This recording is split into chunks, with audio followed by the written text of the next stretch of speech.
So this is going to take a little buzzword pivot away from a huge company like Uber, and they're supporting many apps, but they're all in the same ecosystem. I work at a small agency in Manhattan. I'm actually based out of LA, but I work on a team with two others. So there's three of us, three React Native devs, in an agency in an environment where we have clients, and sometimes we have a 1 month turnaround. Sometimes we have a 3 month, 9 month, 2 year for bigger clients. So we have a lot of different variables to juggle in relation to our company, larger scale companies. And so I came from web. I've been doing React Native for just under 2 years, and I have a ton of projects and a ton of different kind of clients. And just wanted to share a bit about just the feedback that I've collected, gotten from my peers, coworkers, random people on Stack Overflow about what could be better and why the problems that we all were facing, why they actually arose in each of our contexts. And it has to do, documentation, the word sums it up, but there's a lot to it. So it's gonna go. I wanna just give my perspective, just so you can come along with the story about how I see Facebook's motivation and continued support for React Native, what their goals were. We're gonna look at, again, a very opinionated diagram of how I think the JavaScript ecosystem is, specifically in the context of React Native devs. Go into a little bit about docs, documentation, the cycle, and then again, wrap it up. Why does this matter for React Native? Take some examples, good and bad, from libraries that, at Uber, they don't use many custom libraries with quick turnaround. I unfortunately have to rely on a lot of custom libraries and dig into source codes and fix bugs and make forks and submit PRs all in one day, all at the same time, every day. And it's a lot of fun, but it's also a lot of work and a lot to juggle, and you gotta keep organized. And just so from that, I picked some of my favorite examples that I've had sticky notes along the way, and then we'll get some takeaways and what I would personally do. And I'm really psyched actually that when Brian actually, get show of hands, who's new, who's completely new, who's junior, who's senior, who uses React Native. I am a firm advocate that, like, as humans, we all form habits. And so that if you're brand new and if you don't have any React Native experience, or very little programming experience in general, the habits you form now are just gonna stick with you. You're not gonna realize it, and you're gonna wake up 3 months later saying, wow, I'm so glad I do this the right way the first time, because that's all I know. And I look great, but that's really all I know, but nobody else knows that's all I know. But again, good habits, they do stick. So straight from Facebook, what and how? What is React Native? We want users to not know the difference, right? They don't know anything about development. They don't know what they're using. They're just like, download this app, it works really great, or it doesn't. They want that, and they also want an excellent development experience, so that devs really, really, really want to use it, and they tell their friends, and then it just blows up, and it's around for forever. And how do we do it? Well, they give us these tools, and they can't really, especially in JavaScript, as some of you know, you can't really enforce anything. There are no rules to enforce. You just kind of trust. You give your best, and you give these people these tools, and you say, go, please read my documentation, please use these tools as intended, and you're gonna have success. There's no checks or balances, not really. So that, again, Facebook is no different. They can't enforce you to use to program in React in the way in which that they intended it, but they can do their best to provide all the docs that you can read and follow and do your diligence and build awesome stuff. So their motto, you've probably seen this, is learn once, write everywhere. I kind of think that's a little myopic. You learn the basics once, and then you just keep learning forever, every single day.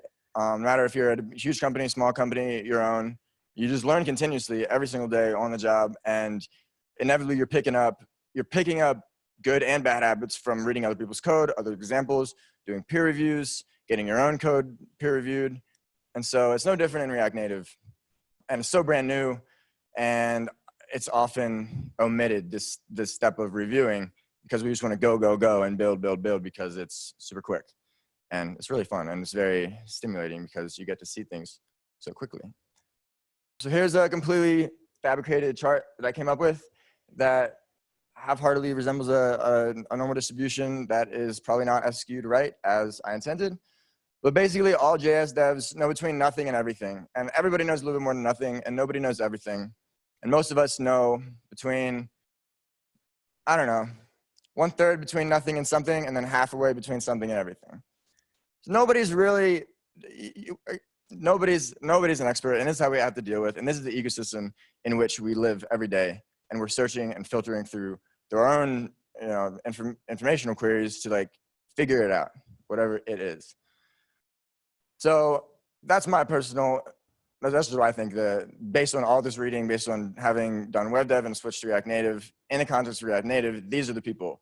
As mentioned, very, very heavy, relatively negative stigma from pure native devs who are pitched by their web devs or their engineering manager, hey, let's do React Native, it's quicker and better. And they're like, no, we don't want that because we've read. And web has that stigma again, and JavaScript in general. So this is going into the doc cycle, right? So I define success as, like, if I build a module, and if I want you to be successful, it means that you're using my module and everything works perfectly just as I intended. So that's the context of anything. At a project, any like small or giant module that you're trying to use, like the biggest thing is like your app works, that's a success. Small thing is when you tap the login button, everything works, right? That's success to me. So in the React Native ecosystem, when the docs, the documentation, in my opinion, are like, that's the source of truth. Yeah, a lot of people don't dig into the source code. I highly encourage it. So we learn a lot. But first and foremost, we read the README. We go to GitHub, we read the README, we read the docs, we read the API that this dev has spent 10,000 hours of his life doing open source, and we use it. And then we complain that it doesn't work. For better or for worse, we complain. But we complain, and hopefully, if you're using the Git template, we've read the docs, we've gone through, as the animation example we had earlier wasn't in the docs, right? But there still was a memory leak because they didn't say that this variation of using the animated primitive API that Facebook gives you with React Native, that's a anti-pattern. They just missed it. So it happens to the best of them, but it also happens everywhere whenever you're going to dig into some third-party modules. So pretty basic. Good docs, more likely that you're going to succeed. Bad docs, more likely that you're not. And examples, I don't know, like I personally remember like 3rd, 4th, 5th grade and beyond when I'm learning, basic, like pre-algebra, then trig, then pre-algebra, then calc, then whatever. Yeah, you get the theory, but everything, I hate the theory. I was like, teacher, give me an example, and I'm just going to backward engineer it and then figure it out. Personally, how I learned, and I think a lot of people out there, they just jump based on like the issues, their comment, they don't follow the template. They're like, this example doesn't really make sense. Can you give me a better one? So that's what, from my reading and from my life, I feel is like the best. That's the first place people are going to go to give a nice, not just like foobar baz example, like a real contextual example in your documentation that goes a long way. And with that, it's principle that it's not new, super old, but it's like README driven development. And here we have, I'll let you guys read this for a sec. Hopefully y'all can see it.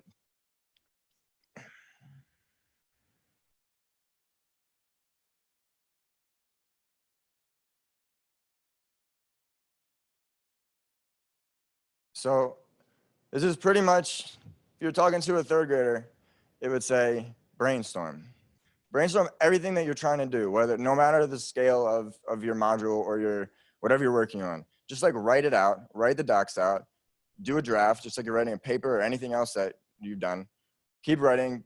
You'll have a better idea as a developer about what you're actually trying to accomplish, and by the end of it, you maybe like in an agency environment, if we have a 1 month, a 2 month deadline, don't really have time to write tests all the time. But I can trust that if I've done this, if I've spent that day, those 8, 10 business hours, I know that my logic is going to be pretty sound in the project ahead, right? And I'm going to write, here's how you set it up, Here's how the API works. If you need more, here's a link to the source code, because the source code, as you see, should be really clean and be indicative of what you should or what you should expect if you're going to read someone else's code in a library or your peer or anybody. Maybe you're code reviewing someone for an interview. So again, so in the context of React Native, why do we even care? So when I switched from web to React Native, I was super psyched because I wanted to learn mobile dev, didn't want to learn Java and Swift. Didn't really want to learn either of them because I had a good thing going. And I was like, oh, I know React. I think I get it. I listened to a couple podcasts, did some tutorials, and I was like, all right, I'm ready to jump in. And this is like when Java came out, I was like 3 or 4. And I don't know if it'll have the same effect, but I think we're really lucky that if we get to jump in now, it's only like 4 years old, and we get to take part in that inception of what could be like the next big thing in terms of how we make apps. And there's like React Native VR and AR. They're just going to keep extrapolating on the basic, the React web concept. So I don't know, it just makes me, it excites me every time I wake up, because I'm like, this is sick. I get to work from the code that people at Facebook and all other giant companies that collaborate open source with them in tandem work on for their day jobs and their side jobs. So this is like a graph. So if you have good docs at the beginning, it's kind of a wash. It's kind of the same because nobody really knows, right? And we have this thing called perception, and in my mind, I have perception defined as, in the concept of an app, if you're a user, that you're the most important person. If you don't want to use this app, your perception is ruined. You perceive it as the trashy app. I'm just going to download it, launch, crash, delete. It doesn't do what I want, whatever the reason. You don't really care. You don't think twice about it because there's millions of apps. Hopefully that box is checked. User experience is great. Next part is dev experience. How good are the tools? Especially like React Native, there's a lot to be said there, but how easy is it for your dev or your team, no matter how big or small, to want to wake up and create apps with this library framework? And so as time goes on, like I remember I was working on a project with React Native 40, and then I was like, it was a legacy, and I got, at the time 46 was the latest, and there's breaking change, I think 42, 43. And it's like a huge upwork because everything breaks. You got to have a really dedicated and diligent team going through and reading, actually reading line for line the release notes and the breaking changes and going back and, hashing through code from 6 months, a year ago. And it's just a pain, but it has to be done if it's a longer term app.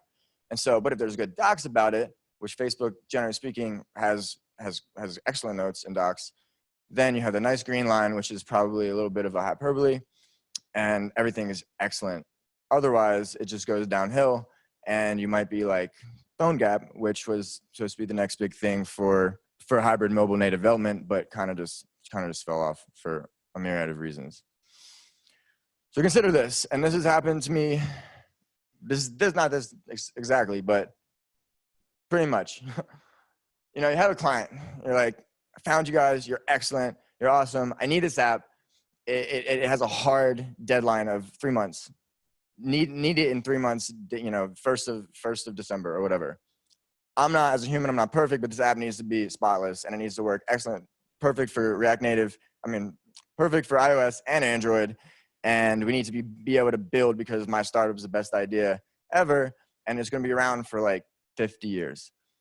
But the third month version needs to be perfect. And we're like, yeah, we got it. We've done like 10 React Native apps. We'll do it in React Native. It's going to be perfect. Don't even worry about it. Client's like, well, I scoured the internet. I read everything. And React Native just seems really just slow. And there's all kinds of issues, and like Airbnb doesn't like it. I don't like it. All these things that I want, I have this vision of that 50th year where like, those things probably can't be done in React Native. And then we're like, we huddle together, like, who are these people? What have they read? Who do they know? How can we convince them? How do we spin this so that they will let us do React Native? And that, keep in mind that 3-month deadline, it doesn't get any further. It just stays. And then these days go by. How do we take them out? Like, what do they like to eat? Like, how do I not offend them, but also like, how do I get them to be my friend and want to work with my company? So this is what really happened is the client has there's like one really trusted dev friend. That person reached out to her network. That network, however many people that has one really good high quality React Native dev. But that React Native dev has this one experience where like they're in a pinch and they were just asked way too much. They had 4 months of work crammed into 1 month of work. And even though they were, you know, bomb.com kind of thing, iOS, you know, they had to do some kind of like Uber Eats has to integrate with geolocation libraries and maps and do everything natively just as you'd expect, because you're the user, you have no idea what's going on behind the scenes and all these hours. And React Native apps were in the middle of coming from Airbnb and migrating to be collaborated and maintained by the community, and no one knows who's responsible for what. And there's so much frustration. The dev finally gets it to work for iOS, but then like Android just is a mess. And that month, that deadline is gone, and couldn't even compile Android, let alone see the map. And they lost the project. And this React Native dev was like, "I hate React Native, and I just learned Swift, and I have a better job now." Not even that far-fetched, to be honest. Not even that far-fetched. So I have one thing I want to say there, but it's all right. Hopefully y'all can see I try to blow this up as big as I can. So there's a few examples, and keep in mind, so I've referenced it, but if you don't know, there's this, since React Native is, I mean, it's all open source and it's so new, there's this GitHub account called React Native Community, react-native.community, and they have tons of good stuff, and their docs are usually pretty good. And it's slowly but surely, like for example, React Native maps used to be done by Airbnb. They were like, we're not going to use React Native anymore for a lot of reasons, so we're going to hand it over to the community. And the community's like, okay. And they have 15 pretty solid ones and some in the making, and they're always asking for more suggestions.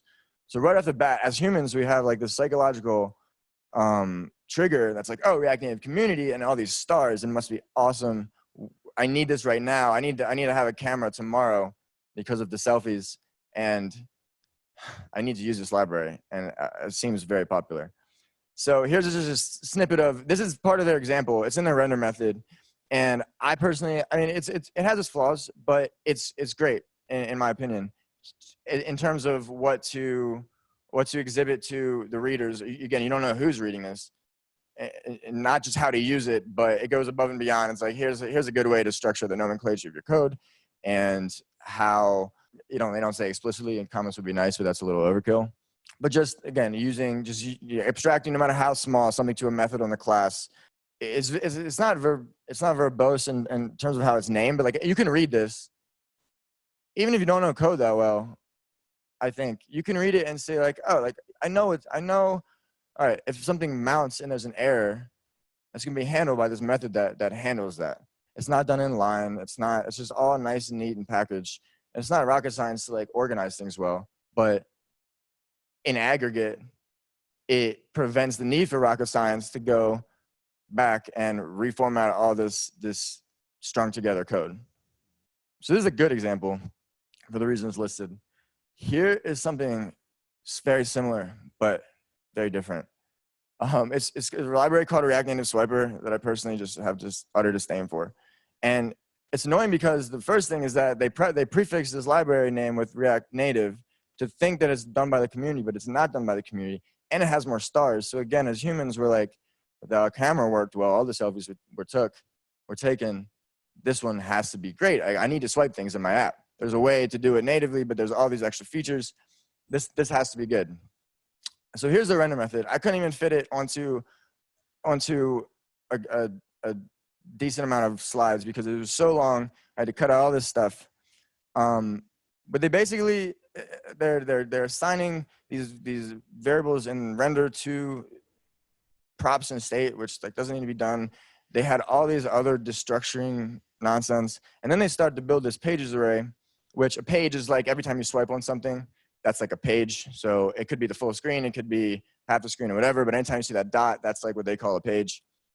So they have all this logic inside render that's run every single time that render is run, just to figure out what to put in this pages array to get it on your screen. logic aside, that could just be put somewhere else. But this is causing all JavaScript to handle all this extra memory allocation and recycling every single time it's rendered. And probably you're not putting the swiper in the right spot in your app, so it's being rendered pretty much every time something happens. And then you're like, why does Android so slow? Why is it at 24 frames per second? And then you just take out swiper and it's back to 60, and you're like, I got it. I'm an expert. So this is the return, and again, it's not too bad. But if you read the whole logic before that, it's really bad. Then I played this game, debugged this with this library, and it was horrible. And after a day and a half, I was like, I'm just gonna do it myself. And because what I needed wasn't even that bad, I went to this and I was like, they had 6,500 stars and this React Native Swiper, and I was naive and I was like, I need this, and I didn't need it. And I wrote it, and then Brian came and he's like, you made a couple mistakes, and I was like, you don't even know. You know, it works, but yeah, it's not perfect, but you don't even know what I went through with this thing. And Brian was like, I got you, I'll fix it. I was like, thank you, dude. So here's one, it's like me being kind of nitpicky. It's kind of not even a happy medium. It's more towards, it's not even a really huge issue, but React Native Elements is a great library for just like really easy styling right off the bat for all the stuff that you need, like inputs and buttons and text and all the different variations that you can have with those like building blocks.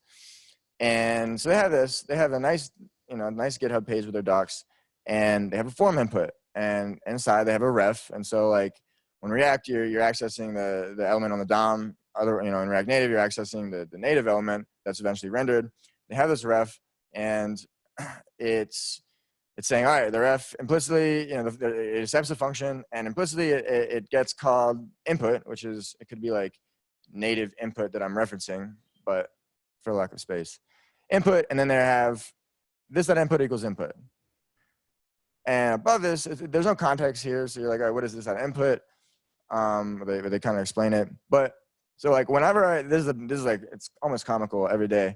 I open the source code for things, and my linter goes crazy. And if you're new, linters are like your computer, a plugin for your computer that you give it some rules, and you say, my code should abide by these rules because JavaScript, there are no rules, but I'm trying to be nice. And if there's anything wrong, flag it. Like I put big red boxes around it because I can't stand looking at that. You can do whatever you want that annoys you the most so that you close the file with no linting errors. So when I open files, I have all these linting errors. And this one, even with our React Native Elements, we have ESLint says, don't return an assignment. AKA, don't assign this input to the input reference of the native element in your return. And it's done because there's an implicit, with arrow functions in JavaScript, there's an implicit return if you don't have any braces, right? Then React Native has the gall to link to React Native docs. They actually link to React docs, but it's fine because it's the same pattern. So React, I kind of like tweak this, but it's all the same. That's what they have, but it tells a story. You read it from top down, left to right, like we're used to in America. And you're like at the top, you're like, all right, that text input equals null. I'm gonna have a non-stateful variable inside this class, and then right below it, we see a method responsible for that. We jump to render. It has an input element. This is React, but it applies. It's the same as if you had an input primitive from React Native. You have the first input element, and it just says, hey, I have a ref. It's going to be used for something. Just take care of it by this method. And the method, all it does is say it doesn't return anything. It just assigns. Excellent. Check one. Check two is the focus text input, and that's the next block, or that's the next method, where it's just simple. It's one line. It's 3 extra lines. Some people like freak out about that. I think it's fine. Just check if it's there. And usually you don't have to do this. If you're doing things right in React Native, you don't have to do this. But I was on one project where I came in after 6 months, and for some reason they had a custom input component. So they just used the primitive and made their own. They didn't use React Native Elements. So, it's going to be probably pretty buggy when you have that 6 months. But so they had the app itself would just crash randomly sometimes when you would focus an input, when you would just go to a different screen. lo and behold, the input was being blurred, aka you're removing the focus from that input, and it was just crashing. It was crashing because they didn't have this one line. It took me like a day and a half to like figure it out because it was only on one screen. It was only one random time, not random, but it was only a couple select instances. But it was a problem because users were like, "This app is crashing. I can't input this country." And all they needed was code protection. And so, I mean, Facebook, of course, uses their docs. They're gonna be the best. Hopefully, they're gonna comment. They're gonna have good practices. But there's really no reason for when you're writing your module or when you're reading reading something from GitHub and you realize it's not there, just submit a quick PR to the README. It's not difficult, and who knows who you're gonna help out. And it just contributes to the overall betterment of us. So the takeaway is just the perception, right? So if we're using React Native, no one really knows. Like the user is the most important. They don't know. There could be tons of anti-patterns, but as long as it works and it feels smooth and the user's happy, then devs are going to have the job to make these kind of apps with this library framework for the users, even if they're having anti-patterns, even if the debugger has all this red in it. Facebook's like, don't do this. Please don't do this. You did it like 4 times last screen. Don't do it again right now. But it still works, and you're like, I don't need these errors. It's just I love XKCD. And it's true. It's like a lot of people out there, you have no idea who they are. They're self-taught, but whatever. They're some of the smartest people that I've ever met. And then the flip side is also true. So here my point is, there's always been bad code since probably forever. I haven't been around that long, but I feel that's the case. And it just so happens that JavaScript has a stigma that's already attached to it. And then React Native has a stigma that it's a hybrid mobile application library framework that has been preceded by things like PhoneGap that just weren't that great and ready for production. And it's just like, it has a hill that it didn't build for itself to overcome. And so it's what I've kind of been, like, general rule of thumb, what I've been trying to emphasize is no matter what you're doing, whether you're internal with your team, whether you're the junior guy and you are working with this guy who has 10 years of experience, but you notice that there's something just not right, or the flip side, just say like, this isn't, why don't we add this comment here? Or this isn't best practice. I know it's in the context of this app. We have to do it because of whatever. Just write a comment and say, this isn't the best way to do it. This is how I do it. Here's like a link to it. You don't even have to go too much. It's 2 minutes of time that may save hours, days of your team's internal development, and especially mine for sure, because we're all on tight deadlines and schedules, and we just need to get things out. But we also need to get things out with patterns that allow us to reuse everything between apps, because I'm talking like 5, 8, 9 apps a year, and and they all have their own quirks, and we want to reuse as much as we can. But if everyone on your team is not on the same page, and you don't feel like you can go into their code and peer review and say, hey, this could be better, or like even just ask them, like, why did you even write this comment or this code this way? And maybe it comes into a conversation where you got it from a library, maybe you didn't copy and paste it, but you used the example and just like went off of that from one of these highly starred React Native libraries. Then you'll internally find something out, and you'll just be better, and you want to work with that person, and there'll be a reference. That's all I got. Shameless plug.